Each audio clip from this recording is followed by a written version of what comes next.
தேவ சிருஷ்டிப்பில் அவரது குரல்.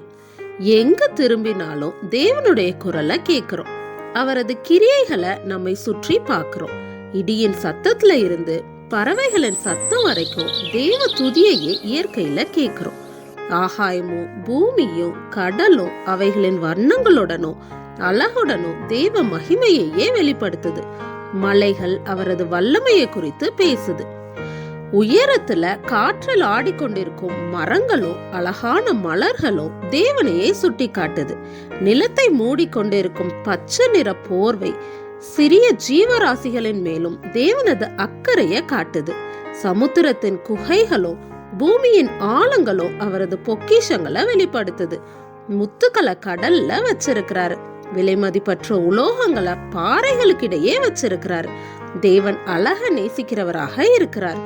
காலையில உதிக்கும் சூரியன் எல்லா உயிரினங்களுக்கும் அவர் கொடுத்திருக்கிற ஜீவ ஒளிக்க அடையாளமாக இருக்குது. பூமியையும் ஆகாயத்தையும் பிரகாசிக்க வைக்கும் அழகும் தேவனை பற்றியே நம்மிடம் பேசுது. இத்தனை ஈவுகளை கொடுத்திருக்கிற தேவனை நம்ம மறந்து விடலாமா? இவைகள் எல்லாம் தேவனை பற்றி அதிகமாக சிந்திக்க நம்ம வழி நடத்தட்டும்.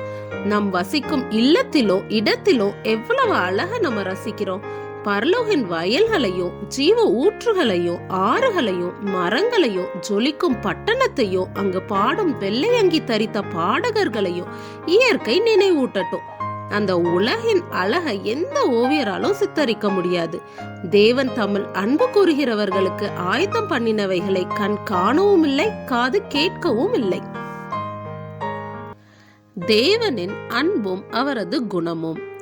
தேவனின் உன்னதமான இந்த இயற்கையின் புத்தகத்துல இருந்து தாய்மார்கள் பிள்ளைகளுக்கு பாடங்களை கற்றுக் கொடுக்கணும். இதை செய்ய முடியாம போகும்படியாக தங்கள் நேரங்களை செயற்கையான காரியங்கள்ல செலவழித்து மற்ற கவலைகள்லையும் மூழ்கிவிடக் கூடாது. பூப்பதற்காக திறக்கும் மொட்டுகளில் இருந்தோ மலர்ந்த பூக்களில் இருந்தோ தேவனை பற்றிய செய்திகள் பிள்ளைகளின் மனதுல பதிக்கப்படணும். உயரமான மரங்களும் பறவைகளின் பாடல்களும் தேவனின் நற்குணத்தையும் இரக்கத்தையும் அவரது ஈவுகளையும் நினைவூட்டும். தனித்தன்மையுடைய ஒவ்வொரு இலையும் பூவும் தேவன் அன்பானவர் என்பதை பிள்ளைகளுக்கு சொல்லும். அழகான ரம்யமான நன்மையான ஒவ்வொன்றும் தேவ பிதாவின் அன்பை பத்தி அவங்களுக்கு சொல்லும். தேவனுடைய படைப்புல அவரது குணத்தை பிள்ளைகள் கண்டு கொள்ளலாம். தேவனின் பூரண சற்குணம். இயற்கையின் பொருட்கள் தங்களால் முடிந்தவரை பூமியை அழகுபடுத்தி தேவனது சற்குணத்தை வெளிப்படுத்துது. மனிதர்களும் தேவனின் இந்த குணத்தை உலகத்திற்கு தங்கள் வாழ்வில் காட்ட பிரயாசப்படணும். மனிதர்கள் தங்கள் வழியாக தேவன் கிரியை செய்ய அனுமதிக்கணும். தேவனின் நீதியும் இரக்கமும் நன்மையும் வெளிப்படுமாறு நடக்கணும். சிருஷ்டிகரும் ஓய்வு நாளும். பூமியில் பயிர்களும் மரங்களும் வளரத்தக்கதாக சூரிய ஒளியை நமக்கு தருபவர் யார்? மழை வர செய்பவர் யார்? ஆகாயத்தையும் நட்சத்திரங்களையும் சூரியனையும் நமக்கு கொடுத்தவர் யார்? உங்களுக்கு அறிவை கொடுத்து உங்களை பாதுகாப்பவர் யார்? ஒவ்வொரு முறையும் நம்ம உலகத்தை பார்க்கும் போது அதை உருவாக்கியவரை பற்றி சிந்திக்க நினைவுபடுத்தப்படுகிறோம். வானமாக நமக்கு மேலே இருக்கும் குடை, பச்சை பசேல் என பூமியை மூடும் ஜமுக்காலம், தேவ வல்லமையையும் தயவையும் அன்பையும் இவைகள் ஞாபகப்படுத்துகின்றன. புல்ல கருப்பாக அவர் படைச்சிருக்கலாம். தேவன் அழக விரும்புகிறவராக இருக்கிறார். எனவே நாம் பார்ப்பதற்கு அழகானவற்றை நம்மை சுற்றி வைத்திருக்கிறார். பூக்களுக்கு அவைகளின் நிறங்களையும் அழகையும் அவரே அன்றி வேறு எந்த நபர் கொடுத்திருக்க முடியும்? இயற்கையை காட்டிலும் சிறந்த ஒரு பாட புத்தகம் இருக்க முடியாது. காட்டு புஷ்பங்கள் எப்படி வளருகிறது என்று கவனித்து பாருங்கள். அவைகள் உழைக்கிறதும் இல்லை, நூற்கிறதும் இல்லை. என்றாலும் சாலமோன் முதலாய் தன் சர்வ மகிமையிலும் அவைகளில் ஒன்றை போலாகிலும் உடுத்தி இருந்ததில்லை. பிள்ளைகளது மனங்கள் தேவனிடம் உயர்த்தப்படட்டும்.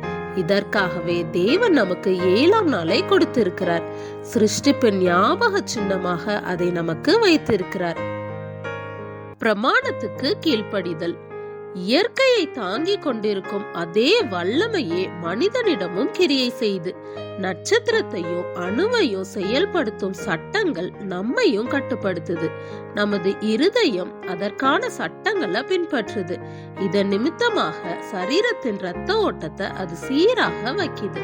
இந்த சட்டங்களோ இயற்கை கூறுகளோ தேவ ஞானத்திடமிருந்து வந்தவை. மனிதனையோ தேவனே ஆளணும். எல்லா உயிர்களின் பிறப்பிடம் தேவன்.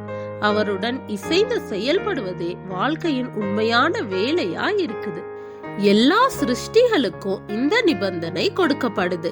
தேவனது ஜீவனை பெற்றுக் கொள்வதால் உயிர் நிலை கொண்டு இருக்குது. ஆகவே தேவனது சித்தத்திற்கு இசைவான ஒரு வாழ்க்கை வாழப்படணும். சரீர ரீதியாகவோ மனோரீதியாகவோ ஒழுக்க ரீதியாகவோ அவர் அமைத்திருக்கின்ற கட்டளைகள் மீறப்பட்டா வேற்றுமையையும் குழப்பத்தையும் சீரழிவையும் கொண்டு வரும். இதை செய்யும் நபர் பிரபஞ்சத்திற்கு எதிரானவராக மாறுகிறார். இந்த நியமங்களை சரியாக புரிந்து கொள்ளணும். இயற்கையும் ஒரு புதிய பிரகாசத்துடன் நம் கண்களில் ஒளி வீசும். உலகம் ஒரு பாடப்புத்தகம், வாழ்க்கை ஒரு பள்ளிக்கூடம். இயற்கையுடனும் தேவனுடனும் மனிதன் இசைந்து இருக்கணும். தேவ நியமங்களும் பிரமாணங்களும் பிரபஞ்சத்தையே கட்டுப்படுத்துது. அவைகள் மீறப்பட்டதால் வந்த விளைவுகள் போன்ற பாடங்கள் மனதில் ஆழமாக பதியும், குணத்தையும் சீர்படுத்தும். இந்த பாடங்களையே நமது பிள்ளைகள் கற்றுக்கொள்ளணும். இயற்கையின் நியமங்களிலிருந்து வரும் பாடங்கள்.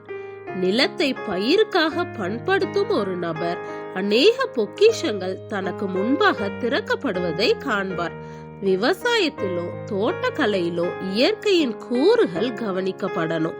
அப்பொழுது வெற்றி பெறலாம். ஒவ்வொரு செடியின் விசேஷித்த தேவை படிக்கப்படணும். வெவ்வேறு வகையான செடிக்கு வெவ்வேறு வகையான மண்ணும் வெவ்வேறு வகையிலும் வளர்க்கப்படணும். ஒவ்வொன்றின் கூறுகள் சரியாக அறியப்பட்டு பின்பற்றப்படணும். இதுவே வெற்றியின் நிபந்தனை. செடியை இடமாற்றி நடும்போது வேர்கள் பாதிக்கப்படக்கூடாது. சிறு செடிகளுக்கு அதிகமான கவனம் தேவை. தண்ணீர் ஊற்றப்பட்டு குளிரில் இருந்தோ அதிக வெப்பத்தில் இருந்தோ பாதுகாக்கப்படணும். களைகள் நீக்கப்பட்டு பூச்சிகள் அண்டாதவாறு பார்க்கப்படணும். இவைகளை செய்யும் போது பல பாடங்களை கற்றுக்கொள்ளுகிறோம்.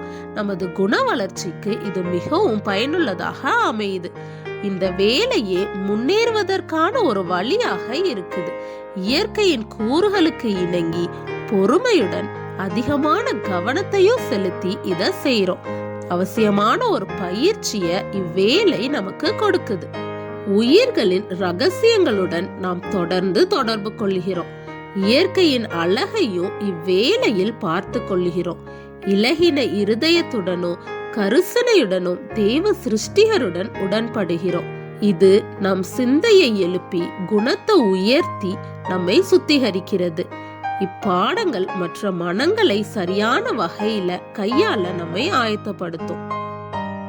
விதைக்கப்படும் விதையிலிருந்து வரும் பாடங்கள். விதையை பற்றி பேசும் இவ்வுவமை ஆழமான ஆவிக்குரிய பாடங்களை கொண்டது. விதையானது இதயத்தில் போடப்பட்ட தேவ கோட்பாடுகளை அடையாளப்படுத்துது. விதையின் வளர்ச்சி குண வளர்ச்சிய காட்டுது. பிள்ளைகள் மண்ணை பயன்படுத்தி விதைகளை விதைக்கட்டும். இத அவங்க செய்யும் போது பெற்றோர் அல்லது ஆசிரியர் இதயம் என்ற மண்ணை பத்தி அவங்க கிட்ட பேசுங்க. நமது மனம் எப்படி நிலத்துக்கு ஒப்பாக இருக்குது என்று விளக்குங்க.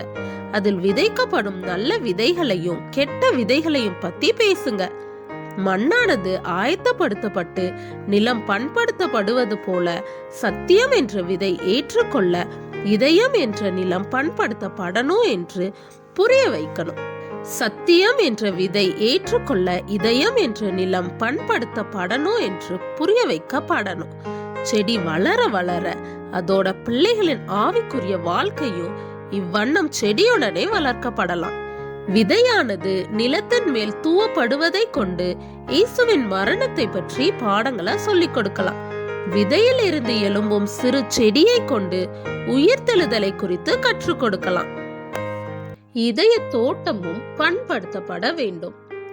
நிலத்தை உழ துவங்குவதிலிருந்து பாடங்களை தொடர்ந்து கற்கலாம். எந்த நிலமும் உடனே பலன் கொடுக்கும் என்று யாரும் எதிர்பார்க்க முடியாது. அயராது தொடர்ந்து நிலம் ஆயத்தப்படணும். பின்பு விதை விதைக்கப்பட்டு பயிரும் வளர்க்கப்படுது. ஆவிக்குரிய விதையும் இப்படியே கையாளப்படணும். இதயம் என்ற தோட்டம் முதல்ல பண்படுத்தப்படணும்.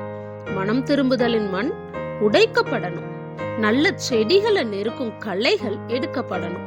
களைகள் அதிகமாக வளர்ந்துட்டா அதை நீக்க அதிகமாக உழைக்கணும். இதயத்தின் களைகளை நீக்க கிறிஸ்துவுடன் விடாமுயற்சியுடன் செயல்படணும்.